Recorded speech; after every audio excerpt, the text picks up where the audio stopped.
My name is David Harris. I'm the CEO of American Jewish Committee, and I have some messages for President Putin. The first message I have is to take very seriously the first words of the Ukrainian national anthem. Glory and freedom have not yet died in Ukraine, nor will they. The second message for President Putin is that his attempt to justify this reckless, illegal invasion of a sovereign nation was not, as he preposterously suggested, to denazify Ukraine. Ukraine does not need Russia for denazification. Interestingly, today Ukraine is led by a democratically elected Jewish president. Denazification needs to take place right now in Moscow.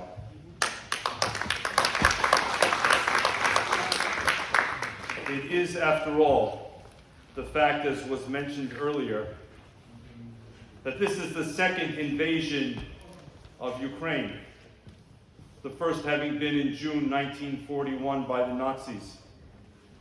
And the steps that President Putin has taken to justify his behavior comes directly out of the playbook of none other than Hitler in 1938 and 39.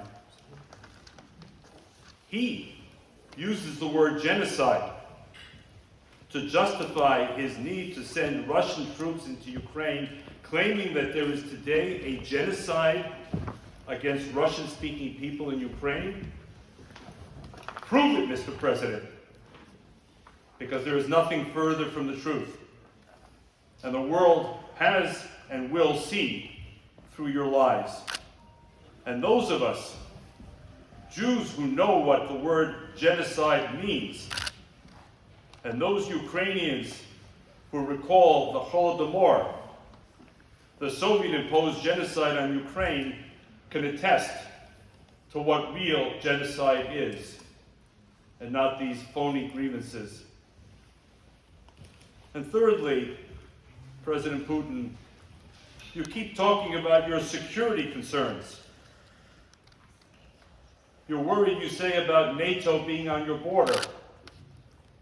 Well, may I remind you that NATO has been on the border of the Soviet Union and now Russia since 1949, when NATO was founded and Norway was a founding member. And later Poland and the Baltic states joined NATO, and they also share borders with Russia. And President Putin, when was the last offensive military action by any NATO member state against Russian territory? The world sees through the lies, the deceit, the disinformation. And I also have a message for my country, the United States. There are those who argue, and one hears them on cable news day and night and sees them in social media. Who cares about Ukraine? Why should America get drawn into yet another conflict? Stay home, America. Turn your back on the world, America. And our answer needs to be no, no, and no. We, the United States, in 1991, and I'm proud that the American Jewish Committee was active in that regard, we turned to President George H.W. Bush and said, Mr. President, recognize the rebirth of Ukrainian independence. And he did. And in 1994, a moment that much of the world has forgotten, we, the United States, solemnly signed the Budapest Memorandum, together with the United Kingdom, the Russian Federation, and Ukraine. And that Budapest Memorandum guaranteed Ukraine, which had then the third largest nuclear arsenal in the world, that if that arsenal were removed, Ukraine would be assured of its sovereignty and territorial integrity. That was an American signature.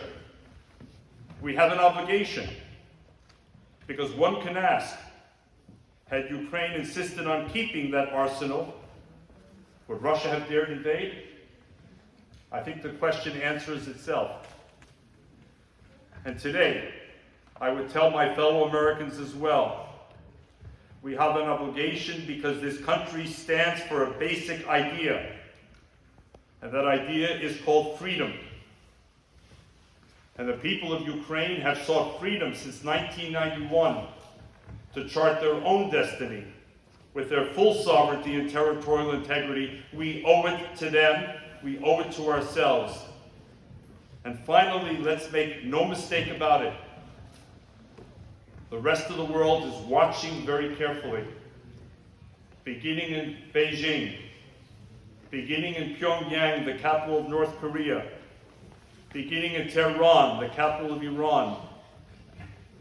Whether we, the United States and our partners, have the spine, the will, the resolve, the stamina, the determination to stand up to such a flagrant violation of international law. Because if we're found wanting, I'm here to say to my fellow Americans, this is the beginning, not the end. We must ensure that it's the end, not the beginning. My thanks to Andrzej and our Ukrainian American friends. I'm proud to be associated with the Congresswoman, the City Council member, and the Borough President, and leaders of other ethnic communities here in New York and the United States, to say, we stand with Ukraine.